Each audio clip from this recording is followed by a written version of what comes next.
अस्सलामुअलैकुम नाज़रीन, JN news HD के साथ मैं हूं नाइला भट्टी। नजर डालते हैं आज की अहम खबरों पर।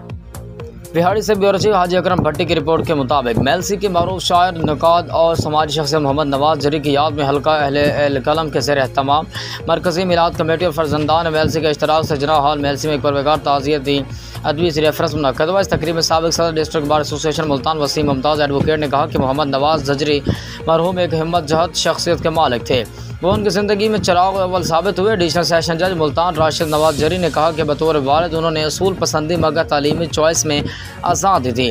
उन्हें किताब से इश्क था। उनकी लाइब्रेरी में किताबें जिनकी तादाद हज़ारों है वो सतही नहीं तफसीली मुताला करते। मेलसी की मरूफ शायर मजलिस वराक के सदर नदीम खान बाबा, बज़ में सखन के सदर Murid Abbas Khawar, Mirza Masroor Baig, advocate Rashid Tabassum Shahzad Rao, doctor Yasir Faraz, Syed Naveed Hasan Qatbi, general secretary Mailsi press club Faheem Mumtaz, advocate Sheikh Mohammad Javed Iqbal ने मरहूम के साथ गुजरी हुई यादें और याददाश्तें बयान की।